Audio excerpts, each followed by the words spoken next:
நமது நிலையத்திற்கென ஆத்ம நமஸ்காரம். நமது நிலையத்திற்கென தனியாக நம்ம நிலையத்தோட வித்தியார்த்திகள் எல்லாம் பின்னாடி தேவைப்படும் போது ஜீவ சமாதி வைக்கிறதுக்காக ஒரு இடம் வாங்கணும் அப்படின்றது ஒரு 6-7 மாதமான அதுக்கான முயற்சியில் இறங்கிட்டு இருந்தோம். கொஞ்சம் நிதி பற்றாக்குறையில் கொஞ்சம் தள்ளி போயிட்டே இருந்தது.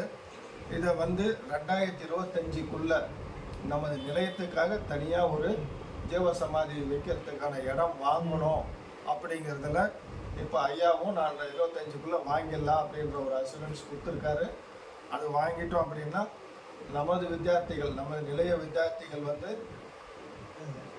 ஜீவ அடக்கம் செய்யும் போது இங்கே அங்கேயும் ஓடிட்டு இருக்க தேவையில்லை அப்படின்ற ஒரு நல்ல மனப்பான்மையில் ஐயா அதை மனமாக சொல்லியிருக்காரு. இது 2025 கண்டிப்பாக இது நடந்துடும். என்னங்க ஐயா?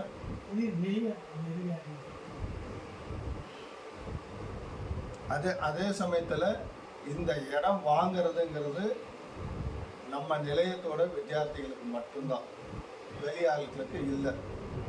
புரியுதா? இங்கே திருவண்ணாமலையில் இருக்கக்கூடிய இன்னைக்கு இருக்கக்கூடிய விலையில் எல்லாருக்குமான இடம் வாங்க முடியாது. இதுவே பெரிய பிரச்சனையாக இருக்குது. மாநகராட்சி ஆயிடுச்சு. இன்னொன்று எல்லாம் வெளி மாநிலத்து ஆளுங்க எல்லாமே தாறுமாறாக இடம் வாங்கி போடுறதுனால ரேட்டு கண்ணு மண்ணு தெரியாமல் தாறுமாறாக ஏறி போயிருக்குது. நம்ம நிலையத்து வரைக்கும் தான் நம்ம வாங்க முடியும். இதுதான் இதில் இருக்கக்கூடிய நடைமுறை சிக்கல். ஸோ நான் முதல்ல சொன்ன மாதிரி நம்ம நிலையத்து உறுப்பினர்களுக்கு மட்டும்தான் அந்த இடம் வழங்கப்படும். அதனால் இதில் என்ன அப்படின்னா, மேலோட்டமாக பார்க்கும்போது நான் நிலையத்தில் தீட்சை வாங்கிட்டேன், எனக்கு இடம் கிடைக்குமா அப்படின்னா கண்டிப்பாக கிடைக்காது. தொடர்ச்சியாக நமது நிலையத்துக்கு வருகை தந்து கொண்டு இருக்க வேண்டும். வருகை தரக்கூடிய உறுப்பினர்களுக்கும் நடவடிக்கை கிரமங்களை, அப்பாவுடைய விதிமுறைகளை அது சொன்ன மாதிரி என்ன சொல்கிறது, ஜபம் செய்கிறவங்களுக்கு மட்டும்தான் அங்கே இடம் கொடுக்கப்படும். அதனால் நீங்கள் எல்லா உறுப்பினர்களுக்கும் நான் உங்ககிட்ட எல்லாருக்கிட்டையும் வேண்டி விரும்பி கேட்டுக்கிறது என்னென்னா, தொடர்ந்து நம்ம நிலையத்துக்கு வாங்க. உங்களுக்கு அப்போ தான் நமக்குள்ள என்ன செய்யணுன்றது ஒரு தீர்மானத்துக்கு நம்ம வர முடியும். இதில் மேலோட்டமாக பார்க்கும்போது ஒரு சில கருத்துக்கள் நான் சொல்லிடுறேன். நிறைய பேர் இந்த மாதம் இந்த ஆசிரமம், அடுத்த மாதம் அந்த ஆசிரமம், அதுக்கு அடுத்த மாதம் அந்த ஆசிரமம் அப்படின்ட்டு ஒவ்வொரு ஆசிரமாக மாதம் போயிட்டே இருக்காங்க. அதனால் உங்களுக்கு பின்னாடி வரக்கூடிய இடர்பாடுகளை நீங்கள் தெரிஞ்சுக்கணும். ஒருத்தர் இப்போ நான் மற்றவங்கள சொல்ல விரும்பலை. இப்போ நானே ஜீவ அடக்கம் ஆகுது அப்படின்னா நான் என்னுடைய நிலையத்த ஆளுங்களை தான், இந்த நிலையத்தில் இருந்து தான் நீங்களும் சரி ஐயாவும் சரி எனக்கு அந்த ஜீவ அடக்கம் செய்யறதுக்கான வேலையை செய்யணும். நம்ம தான் செய்வோம். ஆனால் இதுதான் நமக்கு தாய் வீடு, நம்ம தான் எடுத்து செய்யணும். ஆனால் நீங்கள் ஒவ்வொரு ஆசிரமமாக சுற்றிட்டு இங்கேயும் வராமல் அங்கேயும் இல்லாமல் சுற்றிட்டு இருந்தீங்கன்னா யாருமே வரமாட்டாங்க. புரியுதா? நீ வாழ்ந்த வாழ்க்கைக்கு அர்த்தமே இல்லாமல் போயிடும்.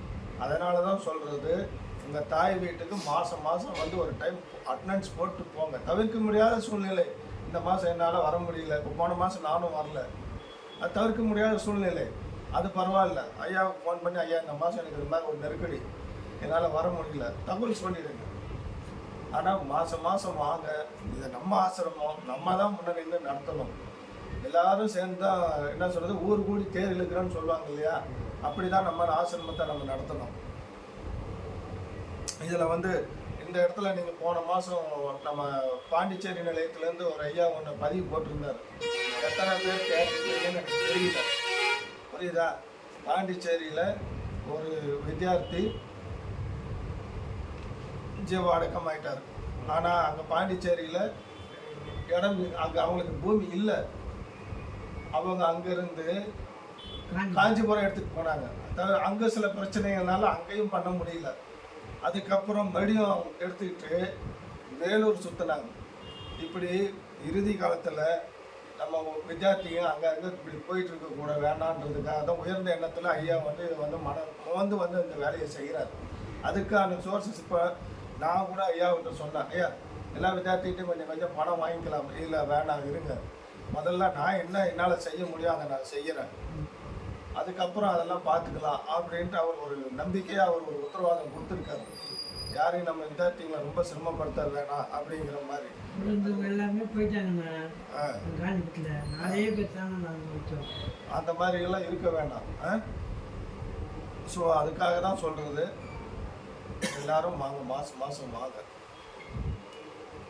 இந்த ஜீவ சமாதிக்கான நிலம் வாங்கின பின்னாடி இதுக்கு என்ன விதிமுறைகள்னு ஒரு குழு அமைச்சு அதுக்கான விதிமுறைகள்லாம் வகுத்து பின்னாடி நாங்கள் சொல்கிறோம். வாங்கிறதுக்கு முன்னே அந்த விதிமுறையை பற்றி இப்போ நம்ம பேச வேண்டாம், வாங்கின பின்னாடி பேசிக்கலாம்.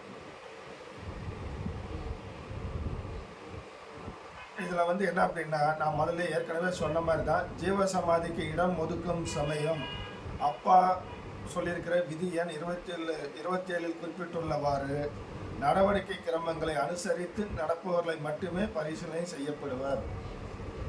நடவடிக்கை கிரமம் ஒவ்வொரு வித்தியார்த்தியும் ஃபாலோ பண்ணுறது ரொம்ப முக்கியம். அவங்களுக்கு தான் அந்த ஒழுக்கத்துக்கு தான் முதல்ல முக்கியத்துவம் கொடுக்கப்படும்.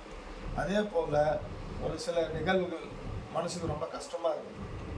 எல்லாருமே 100% கரெக்டாகவும் இருக்க மாட்டாங்க, எல்லாருமே 100% மோசமானவங்களாம் இருக்க மாட்டாங்க. 100% மோசமாக இருக்கிறவங்க வித்தியார்த்தி ஆகவே முடியாது. ஆனால் நம்மளை தெரிஞ்சோ தெரியாமலோ ஒரு சில தவறுகள் செய்கிறோம், அதை நம்ம கரெக்ட் பண்ணிக்கணும். அப்பா விதி எண் 11 கிளியராக சொல்லியிருக்காரு, சித்த வித்தை பெற்றவர்கள் எவ்விதத்திலும் கெட்ட பெயர் உண்டாக்கும்படியாக யாதொரு வேலையும் செய்யக்கூடாது அப்படின்னு சொல்லியிருக்காரு. எனவே நமது வித்தியார்த்திகள் அடுத்த வித்தியார்த்தி பற்றி குறை சொல்கிறது, அந்த மாதிரி வேலையெல்லாம் யாரும் செய்ய வேண்டாம். உங்களுக்குள்ள குறை இருந்துச்சா உட்காந்து பேசி தீர்த்துக்குங்க. யாரை பற்றியும் அடுத்தவங்க கிட்ட குறை சொல்கிற வேலை வேணாம். அதே போல் நம்ம நிலையத்துக்கு ஒரு கெட்ட பெயர் உருவாக்கக்கூடிய செயலில் ஈடுபடாதீங்க.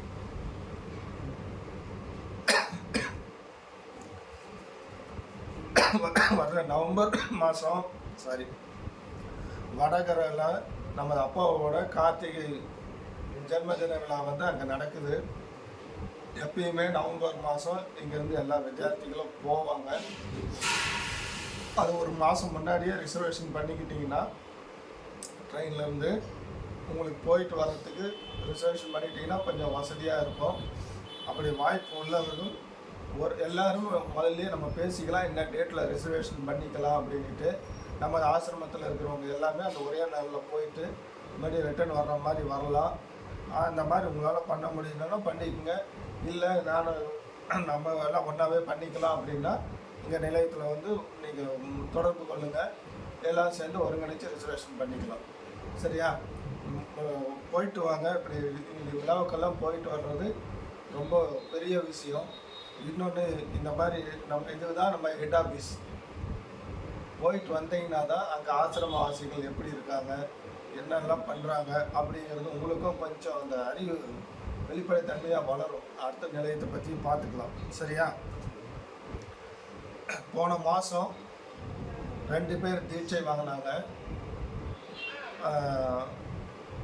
திரு பிரம்மஸ்ரீ வேலாயுதம், அப்புறம் அவங்க ஒய்ஃப் பாண்டி லக்ஷ்மி அப்படின்னு சென்னையிலேருந்து 2 பேர் தீட்சை போன மாதம் வாங்கினாங்க. சென்ற மாதம் வரைக்கும் நடந்த நிகழ்வுகள் இதுதான். இதை தொடர்ந்து உங்கள்கிட்ட எதுவும் பாயிண்ட் இல்லாததுனால இந்த கூட்டத்தை இதோடு நிறைவு செய்கின்றோம். ஆத்ம நமஸ்காரம்.